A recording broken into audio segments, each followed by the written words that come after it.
اگلے سوال کی جانب چلتے ہیں جی خالد جی، صاحب۔ ویلکم جی۔ اگلا سوال یہ ہے کہ اس وقت پاکستان کو درپیش سیاسی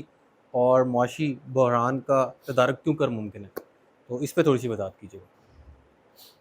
دیکھیے، پاکستان کو جو معاشی بحران اور سیاسی بحران آج آپ کو نظر آ رہا ہے، یقیناً یہ قابل غور ہے کہ اس معاشی بحران سے کیسے نکلا جا سکتا ہے۔ لیکن معاشی بحران سے نکلنے کے لیے سب سے پہلے ضرورت اس بات کی ہے کہ آخر ہمارے معاشی حالات یہ کیوں ہیں،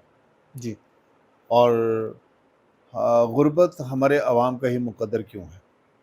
اس پہ غور کرنا بہت ضروری ہے۔ اور ایک طرف ہمیں یہ کہا جاتا ہے، بتایا جاتا ہے کہ جناب پاکستان میں اللہ تبارک و تعالیٰ نے ساری نعمتیں میسر کی ہیں، سارے موسم دیے ہیں، ایسی مارکت العراء چیز ہے، ایسے مارکت العراء معاملات موجود ہیں۔ پھر سوال یہ ہے کہ یہ ساری مارکت العراء چیزیں کہاں ہیں؟ جب یہ ٹھیک یہاں پر ہماری زمین سونا اگل سکتی ہے، ہماری زمین میں خزینے دفن ہیں، تو سوال یہ ہے کہ اور ہمارے سمندروں کی تہوں میں بے شمار پوٹینشیل موجود ہے، چیزیں موجود ہیں، تو سوال یہ ہے کہ یہ عوام کا ایک اس قدر نگفتہ بے حالات سے عوام کیوں دوچار کیوں ہے؟ دو چار رہا ہے؟ ٹھیک قابل غور بات تو یہ ہے۔ تو جب ہم اس بات پہ غور کرتے ہیں کہ معاشی حالات پاکستان کے ایسے کیوں ہیں، جبکہ پاکستان کے ساتھ ہی جو قومیں آزاد ہوئی ہیں وہ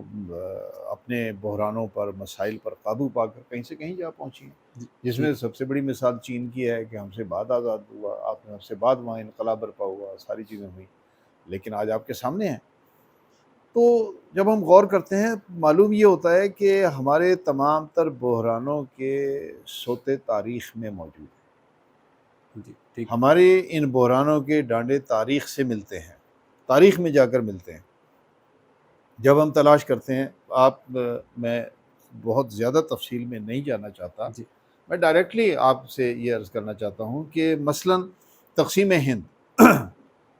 الحمدللہ ہمیں پاکستان، ہمارا وطن عزیز پاکستان بہت عزیز ہے، ہمیں میسر آیا۔ عوام کے اپنے آدرش تھے، اور عوام کی اپنی تمنائیں اور امنگیں اور آرزوئیں اور امیدیں اپنی سرزمین سے، اپنے وطن عزیز سے وابستہ تھیں۔ جی لیکن ہمارے اس خطے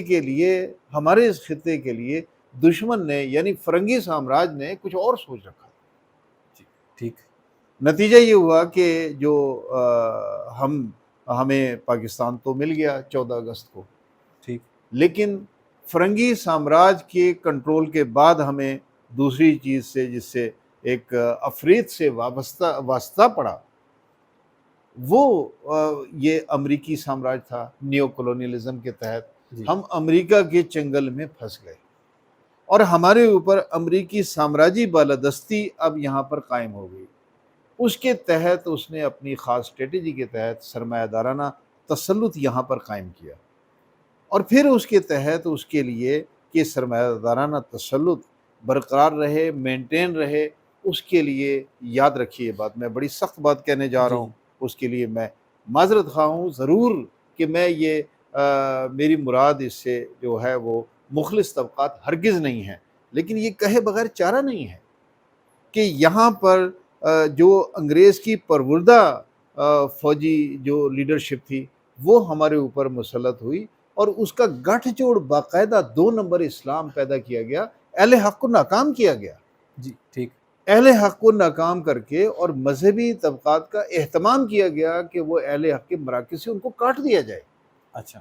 ٹھیک اور اہل حق کے مراکز سے ان کو کاٹ کر جو تمام کے تمام موسٹلی ہندوستان میں رہ گئے تھے اس سے کاٹا جائے، اور جو یہاں پر باقی ماندہ مذہبی طبقات ہیں ان کو تمام کو سرمایہ داریت کے زیر اثر لایا جائے۔ اس کے تحت یہ جو انگریز کی پروردہ جو فوجی جرنیل تھے ان کے جی ساتھ ایک گٹھ جوڑ قائم کرایا گیا، اور اس کا پھر بالادستی یہاں پر قائم کرائی گئی۔ ٹھیک ان تمام بحرانوں کے جو ہے آج ہم اگر تلاش کریں ڈانڈے یہاں جا کر ملتے ہیں۔ اب نتیجہ کیا ہوا کہ یہاں پر، اب میں آپ کو 1945 کی مثال دینا چاہتا ہوں۔ انگریز نے یہ بندوبست کیا خاص طور پر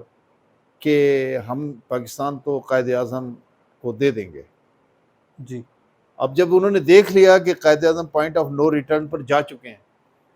اچھا اب پاکستان لینے کے علاوہ کوئی راستہ ان کے پاس نہیں ہے، ٹھیک تو اس موقع پر انہوں نے شرط لگا دی کہ جی آپ الیکٹیبلز لیں گے،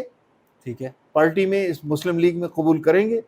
الیکٹیبلز کو قبول کریں گے تو ہم آپ کو پاکستان دیں گے، ورنہ تو ہم پاکستان نہیں دیں گے۔ اب یہاں پر قائد اعظم کو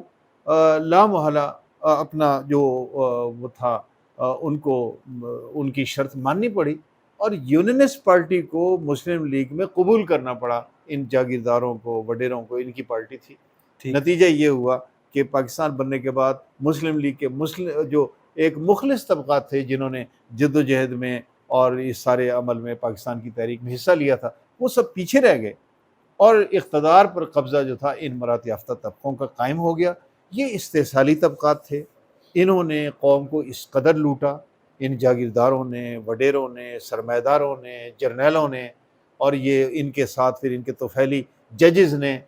اور جی ان جی کے زر صحافت کے صحافیوں نے، ملاؤں نے، اور ڈبے پیروں نے۔ میں اہل حق کو پھر یہاں مستثنا کر رہا ہوں، الگ کر رہا ہوں، کہ ان کے سے ہٹ کر میں 2 نمبر اسلام کی یہ فورسز ہیں،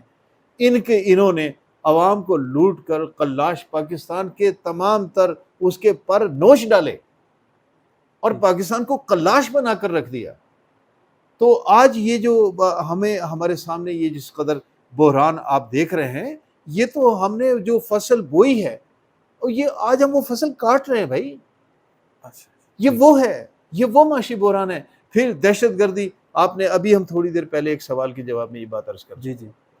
کہ دہشت گردی ہمارے پر مسلط کی گئی، پھر انسداد دہشت گردی ہمارے اوپر مسلط کی گئی۔ ہم شروع سے دعائی دے رہے ہیں اللہ کے بندو، پاکستان کو اگر انسداد دہشت گردی کرنی ہے، دہشت گردی کا سدباب کرنا ہے، تو آپ کو لازمی طور پر امریکی انسداد دہشت گردی کی چھتری کے نیچے سے نکلنا ہوگا،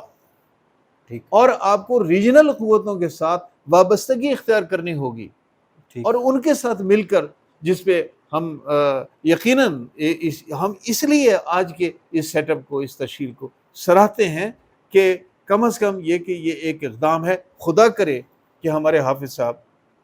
اس پر جی جی کاربند رہیں، اور جو ریجنل قوتوں کی طرف انہوں نے رجوع کیا ہے، اور دہشت گردوں سے انہوں نے، جو یہ پاکستان کے تحریک طالبان کے لوگ ہیں، ان سے بالکل انہوں نے لا تعلقی کا اور مذاکرات سے